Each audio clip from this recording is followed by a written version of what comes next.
We'll turn it around. And hello, good afternoon. So happy to join you all online today. And I am joined in the studio with a very special guest. I'm super excited to introduce. This might be my favorite guest of all time. And I'm not just saying that because Christmas is coming. Oh, really? I am really thrilled to introduce you to Mary Buck, my mother. I was formerly known as Susie Buck, and Mary is joining me today from the beautiful coast of Oregon in Depot Bay. And I'm thrilled to have one of my very first author guests here in the studio. We are excited to announce that coming up Saturday, the very highly anticipated delivery date of her new book. I know, I just love these puns. You know me, I can't help myself.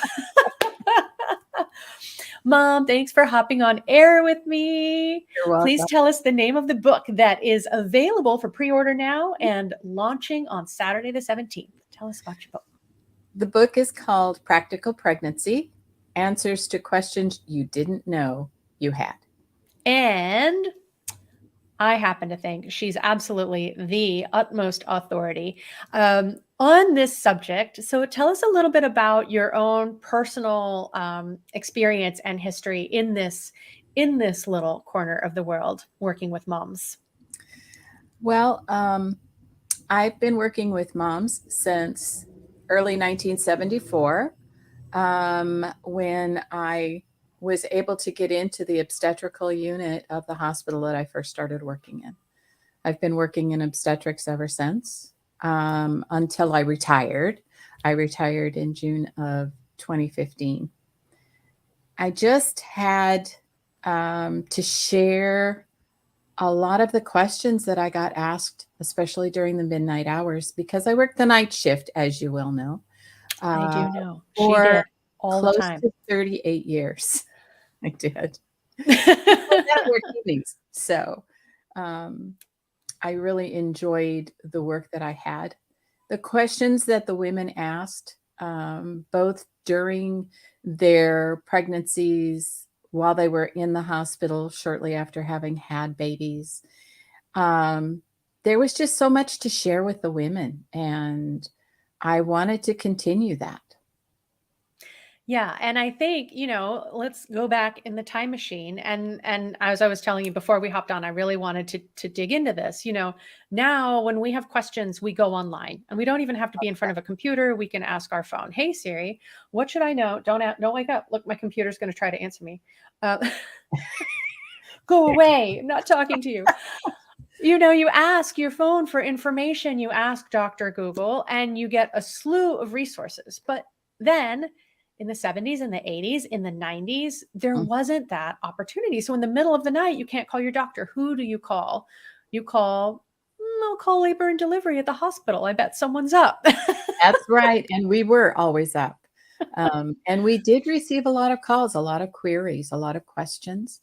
Women would wake up in the middle of the night and wonder what they were feeling, who could answer their questions.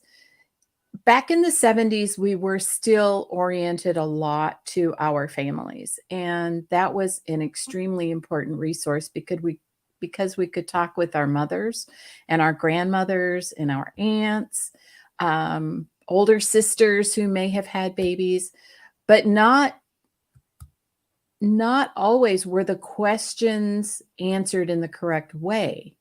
So there was a lot of misinformation, and I would still get a lot of questions during the middle of the night. So I learned how to answer. My feeling is that there is never a stupid question, only questions that have not been asked yet. And my feeling is that if I, as a retired obstetrical nurse, can reach out to women and to answer questions, perhaps do some of the investigation that they may want to do, but may not have the time to do. And especially with a lot of the work hours that women are doing nowadays, they don't always know which direction to go to. And believe me, on Google, it's hard It's really can be very hard to find good, reliable information. It's not an easy task anymore. Right. And so speaking to that, misinformation, you feel like you have a valid resource. There's, oh, I saw it on 3 different blogs, not Right. understanding that maybe that same article was picked up, that information has just been reused and distilled, and Exactly. myths have been perpetuated.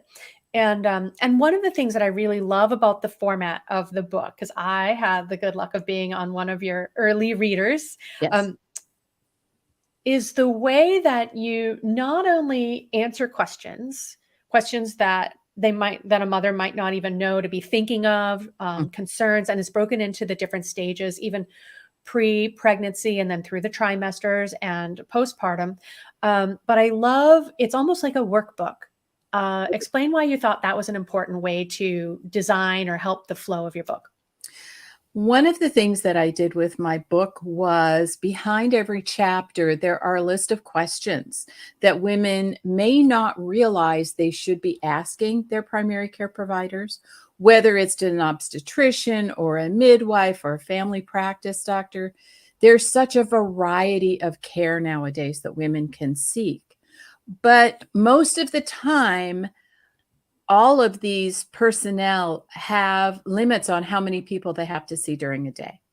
Or they may have a huge number of women under their care.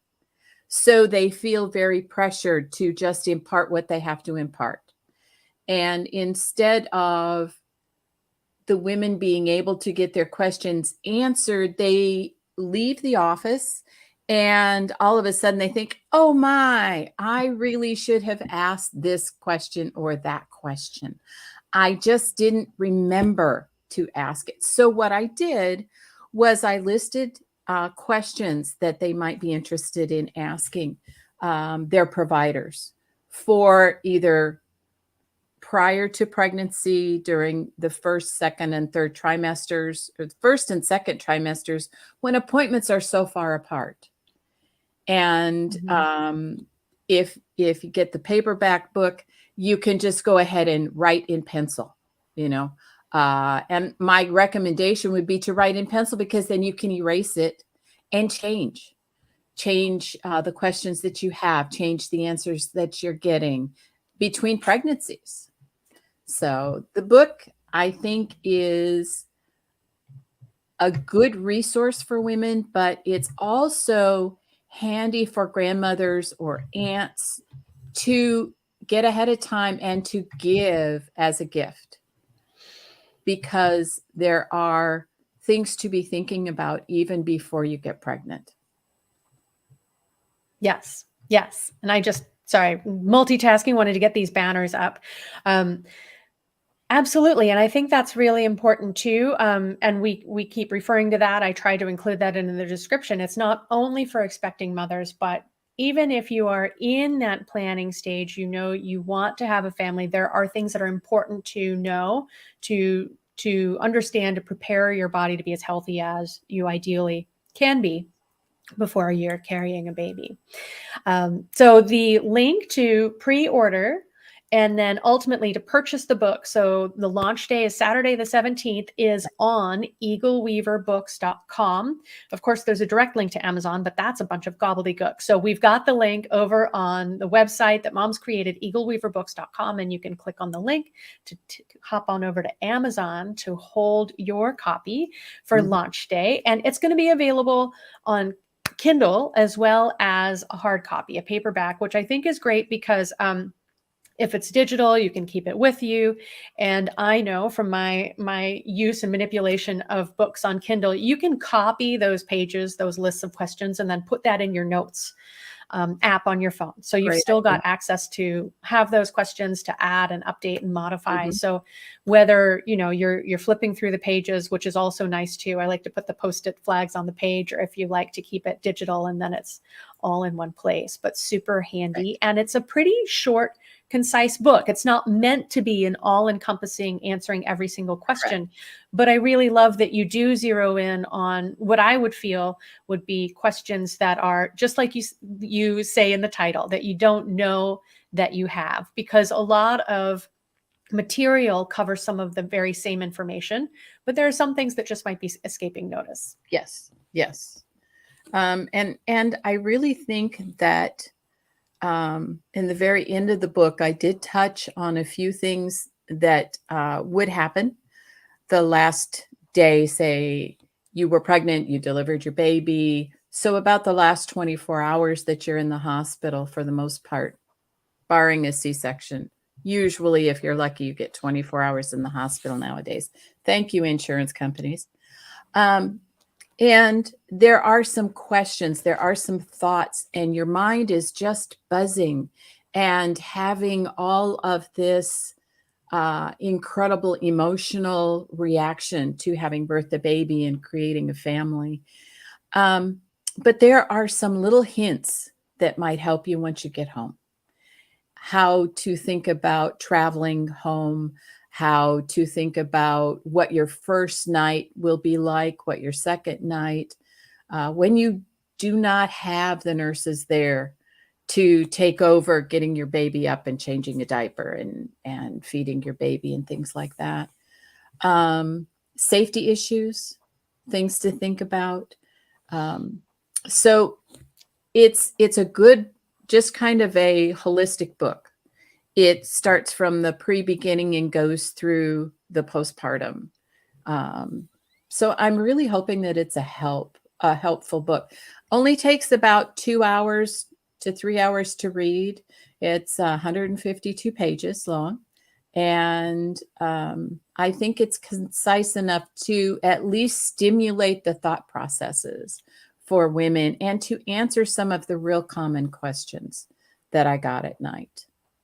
Yes, yes. I think because in so many cases, in so many different aspects of life, we don't know what we don't know. And the more prepared we can feel, the more at ease, the less stressed, the easier it can all be, right? We want to have the least amount of stress throughout a pregnancy to have the healthiest mom and baby. And having a peaceful mind is a big part of that. So I'm so excited about what you put together. And I'm so proud of your work over this year creating this book, this resource. That's It took 9 months, believe it or not, about the duration of a pregnancy. I started in January, and it's coming out at close to the 9-month mark, so I was pretty tickled about that. It was a yeah. long process. I had a lot of help, and my book coach is an amazing woman. I didn't really think that I could ever develop something that could go to print and be helpful, which was what my whole goal was. And Rochelle was just amazing in that regard, and very concise, able to keep me on topic, and reviewed as I wrote. So it was a wonderful way of working, and I think I must have written probably 4 or 5 different times for each chapter. So it was quite a challenge. Yeah, thank you. Thank you for also sharing. I also did want to touch on that too. With the support of a book coach, these Yes, things can come into being. And Rochelle Wiseman is extraordinary, a wonderful resource, lots of experience in the industry and supporting authors, coaching them through that process. yes, And yeah, Rochelle is tremendous. So yeah. we'll And then share her information too in the comments. directing me to a company that could take what I had written, Mhm. format it properly for KDP Publishing, which is the group that I went through, and then actually get it published. Believe me, the interesting aspects of going through copyright, which is really different, sending things out, getting to friends, to other nurses that I've worked with for their input and their thoughts, and then receiving those thoughts back really helped.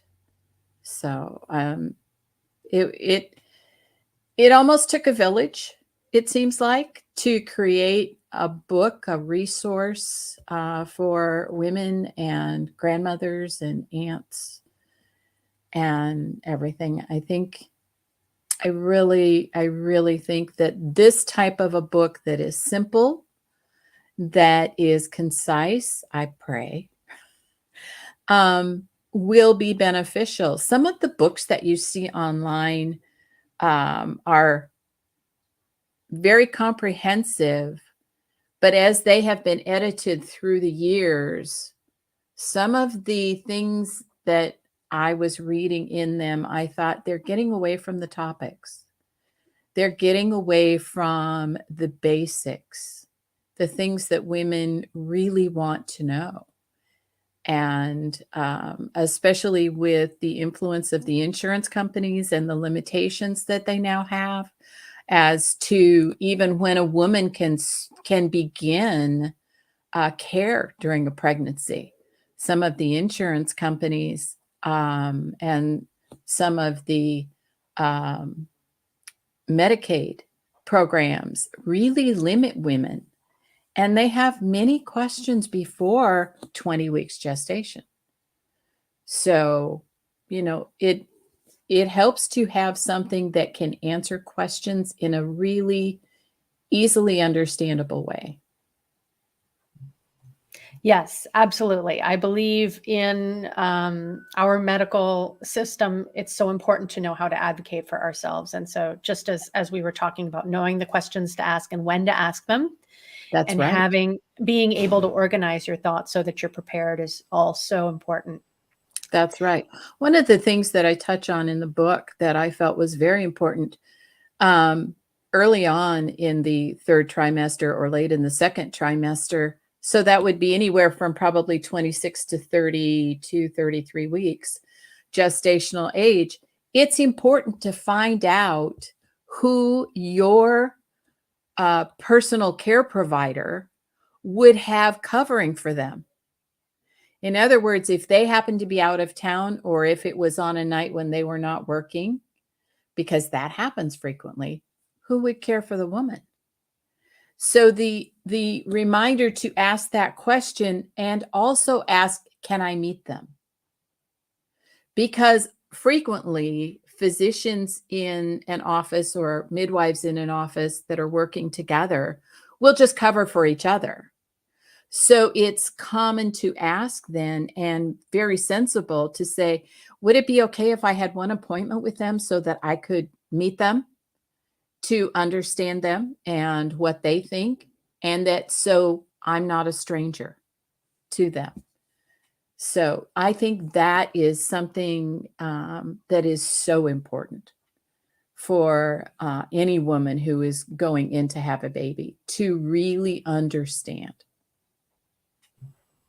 Yeah, we don't know always where we can ask for more, because it is Exactly. hard to get that FaceTime with our providers. And so It really is. It that's such it a great really is point. difficult nowadays. And more peace of mind, Yes. being confident and comfortable with the other faces that might be coming into the room. Right. I also talk about prenatal classes, which are an extremely important area to get into. There's so many that are available now. The best ones for a woman, if she's going to be delivering at a hospital, is to go to classes that are at that particular hospital or birthing center, so that she can become familiar with the building itself, where the registration department is. She can be oriented to the obstetrical department. She can actually begin to link faces of the nurses with what time she might be coming in. So all of that helps. And each hospital has its own method of doing things. So being able to be at that facility and ask questions is a real important part, that families, that women and their spouses, their partners, need to be aware of.